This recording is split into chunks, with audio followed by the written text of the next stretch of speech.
नमस्कार। 2021 में आप सभी मित्रों का स्वागत है और आज हमारे खास मेहमान श्री सीबी पांडे जी हैं। सीबी पांडे जी रिटायर्ड जज हैं और एक बहुत लंबे समय से सामाजिक सरोकार से जुड़े हुए मुद्दों को उठाते रहे हैं और उन्होंने गांव सरकार के नाम से एक जन आंदोलन शुरू कर रखा है। उनकी कोशिश है कि संविधान के दायरे में रहते हुए संविधान में जो अधिकार दिए गए हैं एक आम नागरिक को, उन अधिकारों से आम नागरिकों को जागरूक किया जाए। और जो गांधी का सपना था, महात्मा गांधी का, राहुल गांधी की बात मैं नहीं कर रहा हूँ, महात्मा गांधी का जो सपना था ग्राम स्वराज्य का, जिसके तहत गांव के सरकार की परिकल्पना महात्मा गांधी ने की थी, उसको साकार बनाने के लिए वे संघर्षरत है। पांडे जी, आपका स्वागत है। और सबसे पहला सवाल तो यही कि आप इतने लंबे समय से इस आंदोलन को चला रहे हैं, तो आपको किस तरह का फीडबैक मिलता है जब आप जाते हैं जनता के बीच में, नागरिकों के बीच में, गांव के लोगों के बीच में? तो गांव की तरफ से किस तरह का रिस्पांस आपको देखने को मिलता है?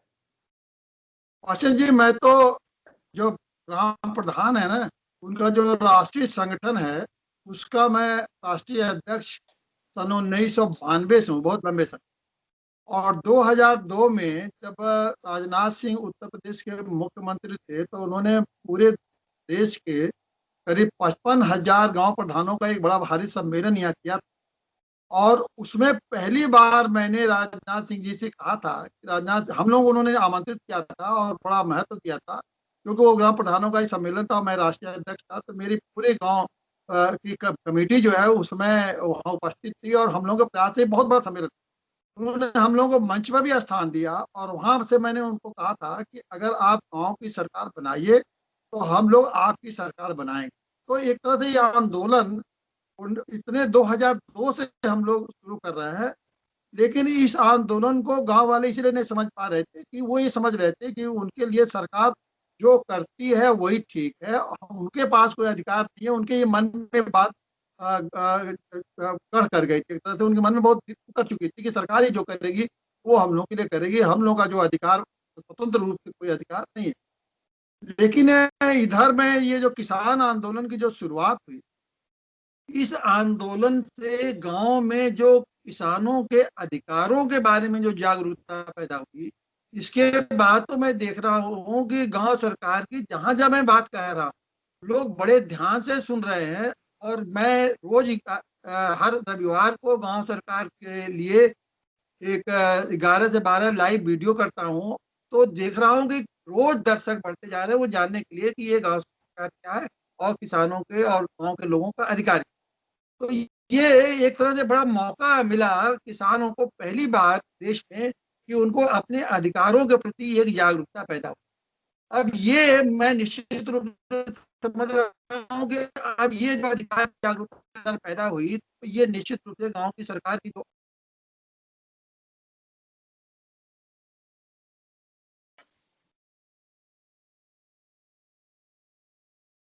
था। गांधी जी के अलावा जितने भी महापुरुष हुए सभी ने हमेशा की, यहाँ तक कि दीनदयाल उपाध्याय ने भी गाँव के बारे में कहा था। लोहिया जी, आप जानते हैं कि उन्होंने चार बताया था कि चौथा चौखंबा राज्य। और दीनदयाल उपाध्याय जी ने कहा था कि गांव को यूनिट इकाई बांध के ही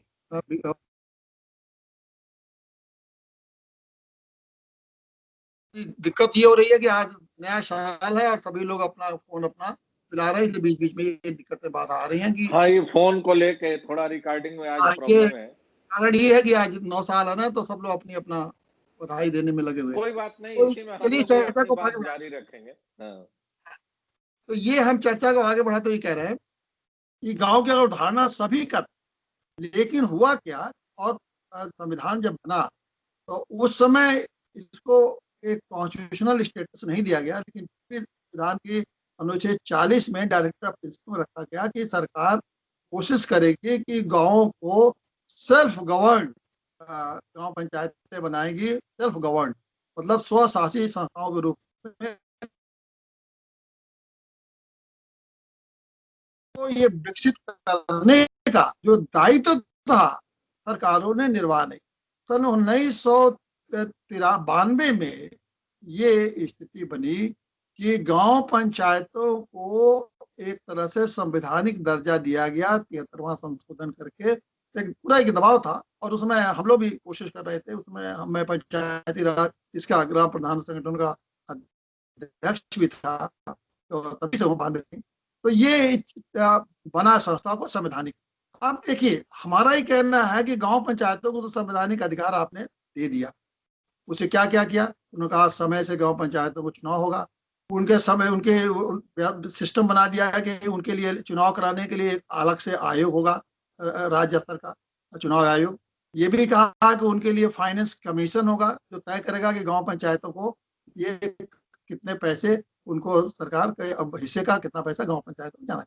तो देखिए, गांव पंचायत का जो अवधारणा संविधान में बनाया गया वो बिल्कुल एक तरह से जैसे केंद्र सरकार है, राज्य सरकार है, उसी तरह से गांव सरकार की भी अवधारणा केंद्र सरकार को उन्होंने दे रखा है। उनको भी दे रखा है कि समय से चुनाव होंगे केंद्र में। उनको भी दे रखा है कि उनका असेंबली वो पार्लियामेंट होगा। उनको भी दे रखा है कि उनका फाइनेंस कमीशन होगा। उनको भी दे रखा है कि किस तरह से वो पैसा खर्च करेंगे। उसी तरह और संविधान ने उनको दे रखा है 98 विभाग जिनका संचालन केंद्र सरकार। उसी तरह से राज्य सरकारों के लिए भी है कि उनका विधानसभा है, उनका मंत्रिमंडल है, उनका फाइनेंस कमीशन है और उनका कानून बनाने का अधिकार है और जो भी जैसे व्यवस्था चलाने का अधिकार। अब देखिए, गांव पंचायत को भी संविधान ने बिल्कुल ठीक वैसे गांव सभा क्या है उनका समझ लीजिए तो संसद, जैसे लोकसभा है, विधानसभा है, उसी तरह गांव सभा उनका संसद। एक तरह से बिल्कुल उसी पैटर्न लोकसभा और विधानसभा। उसके बाद जो गांव पंचायत है वो उनका मंत्रिमंडल, जिसमें प्रधान भी चुना जाता है और उसके साथ साथ कम से कम 9 और जो गांव की संख्या के हिसाब से 15 पंचायत सदस्य चुने जाते हैं, वही उनका मंत्रिमंडल। तो ये मंत्रिमंडल उनका सदन, मंत्रिमंडल और हर विभाग को चलाने के लिए समितियां बनाई। केंद्र सरकार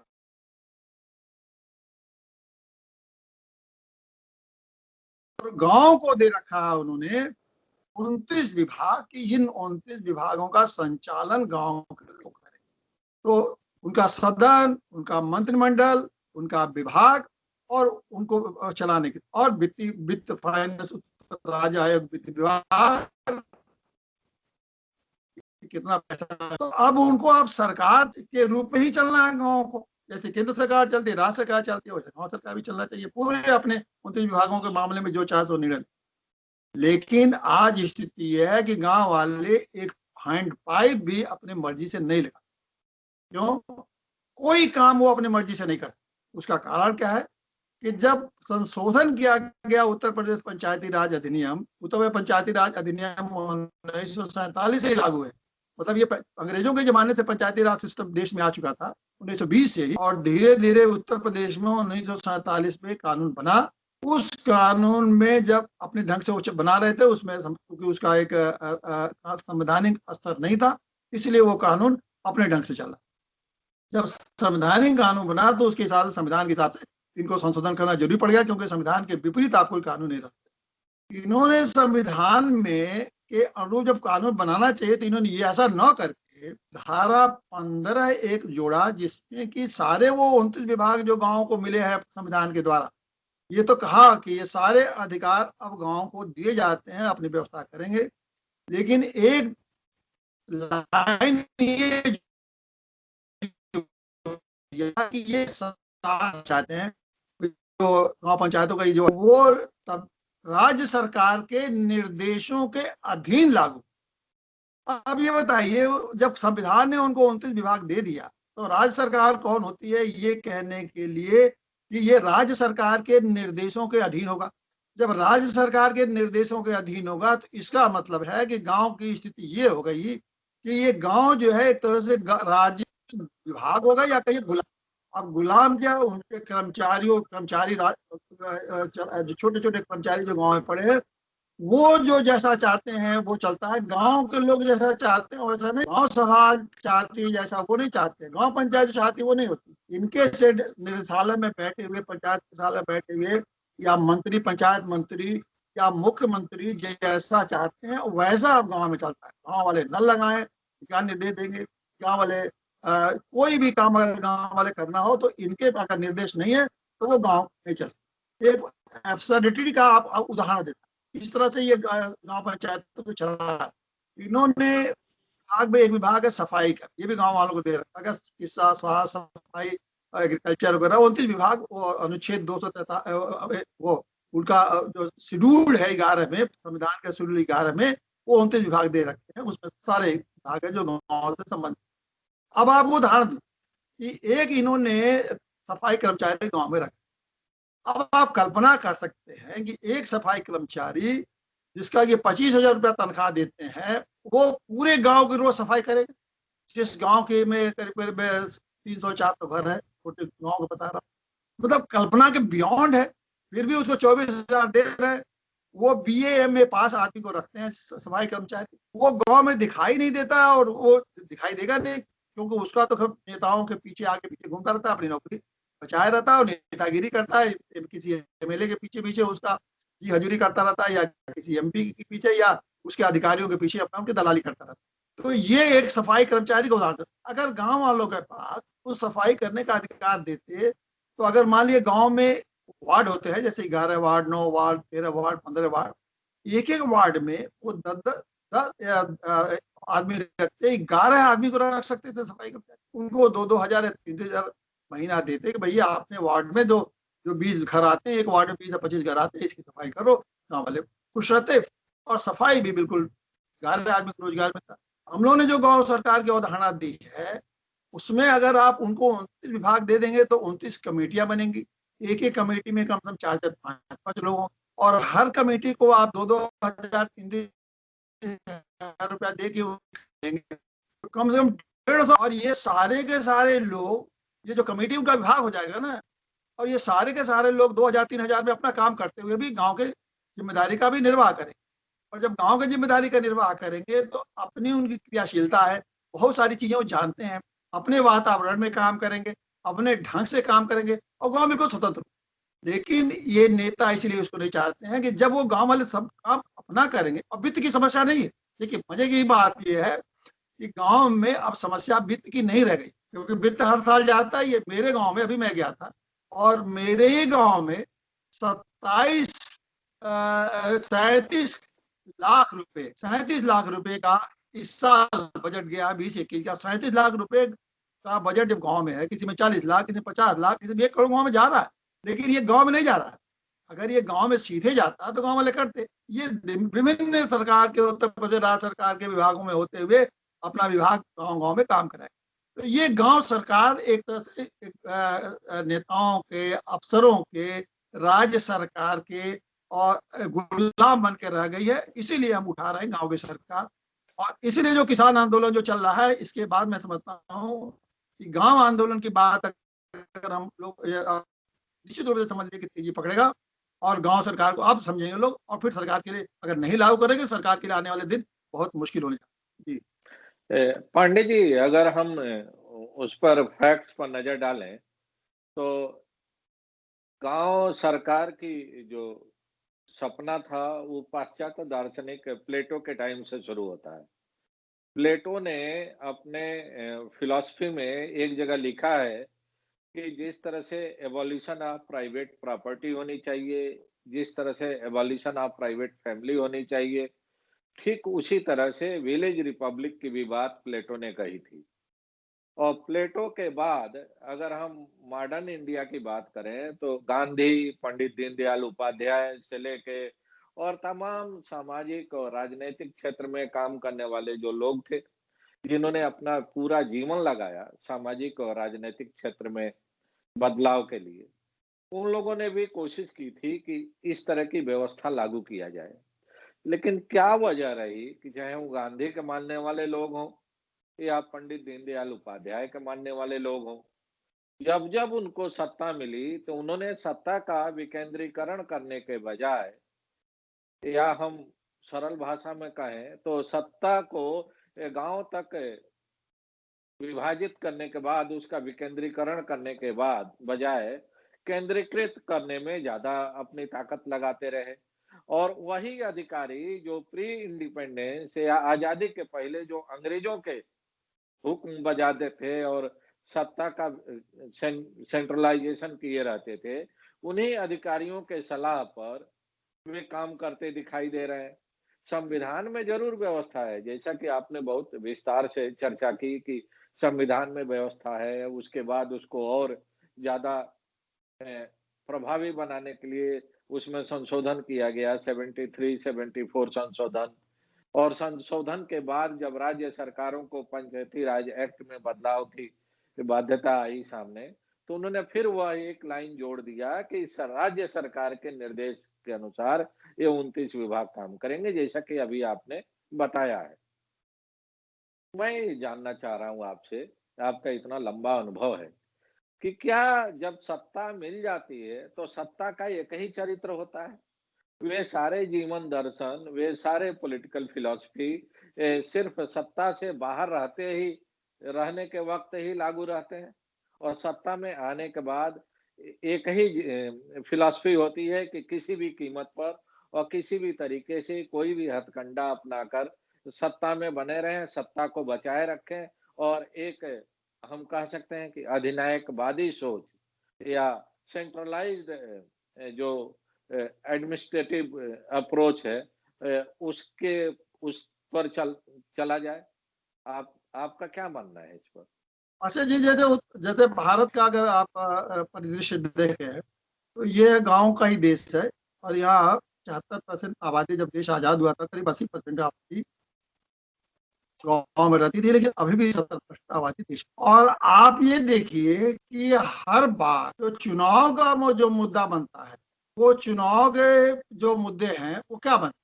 किसानों का, ग्रामीणों का, गरीबों का। ये किसान गांव गरीब रहते कहाँ, गांव में ही तो है, हमेशा यही मुद्दा बनता है। कभी आपने ये नहीं सोचा जो राज्य सरकार चलाती है वो केंद्र सरकार विभाग चलाती है, 99 विभाग की, उसमें उड्डयन विभाग का भी चुनाव का मुद्दा बना, कभी ये वहाँ का गृह मंत्रालय का विभाग कभी चुनाव का मुद्दा बना, कभी डिफेंस चुनाव का मुद्दा बना।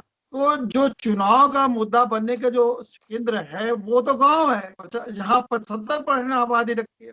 तो अगर उनके मुद्दों को, उनके निस्तारण करने का अधिकार पूरी तरह से आप उनको दे देंगे, तो इन नेताओं को गांव में वोट मांगने के लिए मुद्दा ही क्या बचेगा।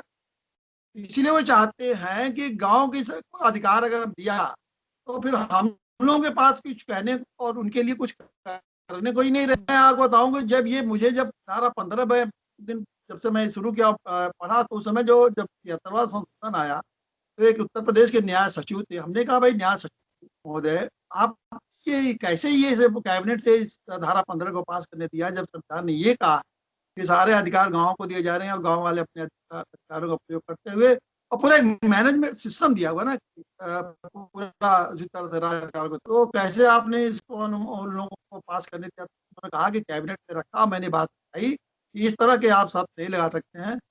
उन्होंने क्या कहा कि न्याय सचिव महोदय, क्या आप चाहते हैं कि हम लोगों की नेतागिरी खत्म हो जाए? आज भी नेतागिरी का सारा आप देखेंगे कि जो भी नेतागिरी जो भी नेतागिरी जिसकी भी हो रही है,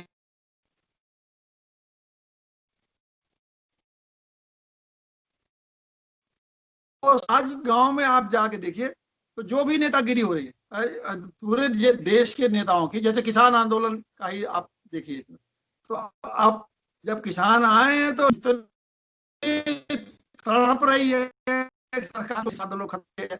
इतनी तड़प इसलिए है कि अगर ये किसानों का मामला गांव से रिलेटेड है, अभी किसान तो अभी केवल अपने किसानी की समस्या से लेकर आए, धीरे धीरे ये भी समझेंगे ये तो हमारे अधिकारों से इससे ज्यादा महत्वपूर्ण, ये सरकार की बेचैनी बढ़। तो इसलिए इन लोगों ने हमेशा ये कोशिश करते हैं कि गांव को इग्नोरेंट रखो, उनको जानने ना पावे उनका क्या अधिकार, उनको कुछ ऐसा दो मत, उनको ऐसा कर दो कि वो सरकार की आधे पीछे घूमे। और आप ये देखिए कि गांव का एक छोटा सा अधिकारी, वो जो ग्राम विकास अधिकारी है, जो क्लास 4 का एम्प्लॉय है, वो गांव चलाता है। गांव में पढ़े लिखे एमए बीए पास सब लोग हैं इसमें, तमाम एजुकेशन के नाते ये गांव में हुआ या गांव में शिक्षित लोग, वो लोग गांव की व्यवस्था चला रहे हैं। वो एक कर्मचारी चला रहा है, और एक गांव का नहीं 12 गांव का वो विकास अधिकारी जल सचिव है। और वो जो निर्देश देता है वो किसका निर्देश देता है? गांव का क्लास 3 के एम्प्लॉय एडीओ है, बीडीओ है, डीपीओ है, 20 अधिकारियों का निर्देश देता है। इसी तरह हर विभाग वाले गांव में अपने अड़ंगा लगाते हैं। स्वास्थ्य एक सरकार एक सफाई कर्मचारी को रखना होगा तो स्वास्थ्य विभाग लगेगा, एक जनगणना का काम होगा वो कोई विभाग लगेगा। डीएम साहब जाएंगे गांव में लगे सर राजा रिपब्लिक का जो मुखिया है, जो उस रिपब्लिक का मुखिया है वो तो वो मुख्य है। वो रिपब्लिक का मुखिया मतलब वो गांव प्रधान इन लोगों का चपरासी समझ लीजिए, चपरासी है। और आश्चर्य की बात है कि वो दरोगा भी है। उसको अगर 2 गवाह की जरूरत होगी तो भेजेगा कि जाओ प्रधान को बुलाओ, कहो को 2 गवाह झूठा गवाह हमको दे दे ताकि वो किसी मुकदमे किसी को फंसा सके। ये हालत कर रखा है गांव के लोगों का, जो कि आपने मतलब रिपब्लिक का दृष्टिकोण है हमारे। तो अच्छा, खास करके भारत में तो पूरा का पूरा वो कहा ही गया है कि जो वहां से जो फैसले होते थे वही राजा, और आज ये है ये जो छोटा सा ट्रांसपोर्ट के एम्प्लॉय का गुलाम गांव बना हो। इसीलिए ये नहीं चाहते हैं कि इसको लागू करें, चाहे वो कोई सरकार हो। हर सरकार कहता है कि अगर राज करना है दिल्ली में और लखनऊ में राज करना है, राजधानियों में राज करना है, तो गांव को गुलाम बनाए रखो। गांव की उनकी हालत पर ऐसा रखो तो उनको कुछ पता ना हो। जैसे एक मामूली सा नेता जाएगा, एक विधायक जाएगा तो उसके पीछे पीछे विधायक जी, विधायक जी, विधायक जी, और एमपी जाएगा तो एमपी साहब, जबकि तो कोई लेना देना। तो ये स्थिति आ जाएगी कि ये एमएलए एमपी जब जाएंगे तो गांव वाले उनको पूछेंगे नहीं, बल्कि वो ये एमएलए एमपी साहब ही गांव वालों की सिफारिश में लगे रहेंगे। सारा प्रशासन उनकी मुंह देखेगा कि गांव वाले कहीं नाराज न हो जाए, और गांव वाले के पास खुद ही अधिकार होगा तो इनसे लेने देने के लिए जरूरत क्या पड़ेगी। अब एक सोलर लाइट है, एक गांव वाले सोलर लाइट ऑलरेडी 29 विभागों में ये भी व्यवस्था है एनर्जी का, सोलर एनर्जी लगावे हैं, एग्रीकल्चर के लिए रहा है, सुरक्षा कर्मी रखे हैं, हर चीज वो कर सकते हैं। तो इसीलिए ये नहीं करना चाहिए। जी, इसका मतलब साफ है कि एबव द पार्टी लाइन और एबव द आइडियोलॉजिकल कमिटमेंट, सत्ता का सेंट्रलाइजेशन हर व्यक्ति चाहता है। और सेंट्रलाइजेशन का जो अप्रोच है वही सबसे बड़ी बाधा है संविधान में दिए गए अधिकारों को डिवोल्यूशन ऑफ पावर कहें या सत्ता के विकेंद्रीकरण कहें वहां तक पहुंचाने के लिए। बहुत बहुत धन्यवाद आपका इस चर्चा में भाग लेने के लिए। और हम लोग फिर आने वाले दिनों में इसी तरह के जो बर्निंग इश्यूज होंगे समाज के सामने उसको लेके दोबारा चर्चा आयोजित करेंगे और अपने दर्शकों तक अपनी राय पहुंचाने की कोशिश करेंगे। तब तक के लिए बहुत बहुत धन्यवाद पंडित जी। धन्यवाद। नमस्कार।